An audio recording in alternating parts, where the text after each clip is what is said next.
Are we seeing an Obama 3.0 White House? Many Americans naturally wonder if Joe Biden is truly calling the shots within the Oval Office, spurring reasonable suspicion that this administration unfolds as Barack Obama's third term. And Obama himself, he fueled some of that suspicion with a recent interview. He's been very active in the media lately, far more active than Joe Biden is, that's for sure. Last night, he made some pretty outrageous claims on television. Barack Obama had a chance to become an historic healer, a transformational leader for America. Instead, he chose to be the divider in chief. Now, his election, it marked an incredible achievement, both for him individually and for our country. A country that once considered black men to be property, elevated one to the highest office in our land, the most powerful position on planet Earth. But Obama leveraged that historic mantle for political power, and he stoked division, including last night during his embarrassing interview over on CNN. He took to the airwaves once again to demonize his political opponents and to stir up racial strife with needless, baseless attacks. Part of the paradox here is that when Obama assumed the presidency, CBS New York Times polling showed that 66% of Americans viewed race relations as good. America had reached a place where our law and our culture no longer permitted any systemic racism, and we built a largely post-racial nation, as evidenced in part by Obama's very own win. But rather than heal, coalesce, and unite, Obama and his then Vice President Joe Biden, what did they do? Well, they embarked on a campaign of disunion. In their words and in their policies, they fanned the flames of dissent and discord with disastrous consequences. By the time they left office, that same poll on race relations, it had entirely flipped. By 2016, 69% of Americans reported race relations were bad.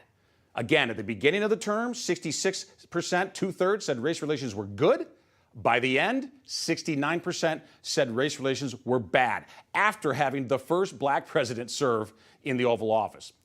For a look at just how poorly Obama and Biden performed during their tenure in the White House, let's get to the numbers in a Chalk Talk. Focusing here on the economic side of things, on prosperity for minorities, and contrasting the actual record of Obama and Biden versus Donald Trump. First, let's look at Obama. During his 8 years in the White House, blacks lost a staggering 30% of their household net worth. Now, I'm not trying to cherry pick and penalize him. He inherited a brutal recession, to be sure, in 08-09, but they had 8 long years to rebuild. Now, the upper end did rebuild and then some. The already successful, those were salad days for them, the top 1%. But for the American strivers, including minorities, it was an incredibly tough slog. The first black president in American history led to a terrible loss of household wealth for minorities. Now, let's move on to Donald Trump and look at his record. During the first 3 years of his administration, before the CCP virus crashed the global economy, an amazing 5.2 million total jobs were created. And this number is even more amazing. 4.5 million of them, they went to minorities. This data is courtesy of the Washington Post, by the way, not an organization trying to make Donald Trump look good. 86% of the jobs he created during the first Trump boom, they went to minorities. Minorities are about a third of the country, and yet they got almost all of the job gains in those first 3 years. So as these numbers show, if Donald Trump is a racist, he's remarkably bad at it. Perhaps in part because of these numbers, blacks and Hispanics increasingly rally to the America First movement. And given the Democrats' loss of political capital among voters of color, perhaps it's unsurprising then that Obama took to his friendliest network, CNN, to come down on political opponents as racists. I also think that there are certain right-wing media venues, for example, that monetize and capitalize on stoking the fear and resentment of a white population that is witnessing a changing America and seeing demographic changes, and do everything they can to give people a sense that their way of life is threatened and that people are trying to take advantage of them. Wow. But who has the actual history of stoking fear and resentment regarding race, Barack? Let's look at Obama's actual record and his rhetoric. During his candidacy in 2008, Obama came down hard on the working class.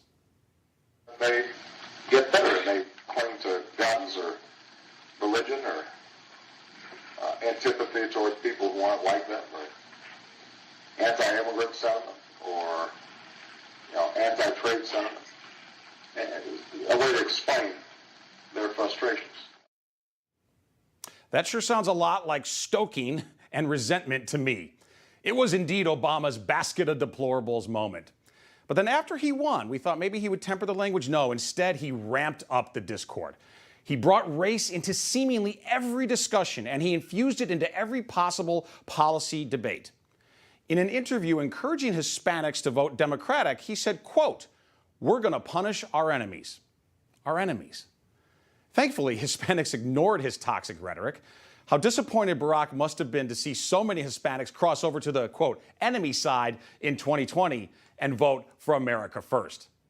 More recently, in a clear condemnation of Trump, Obama said, quote, "We should soundly reject language coming out of the mouths of any of our leaders that feeds a climate of fear or hatred or normalizes racist sentiments." This refrain from Obama is as consistent as it is detestable. My opponents are wrong on policy because they're racist. And if you don't see it that way, my way, well, then you're racist too.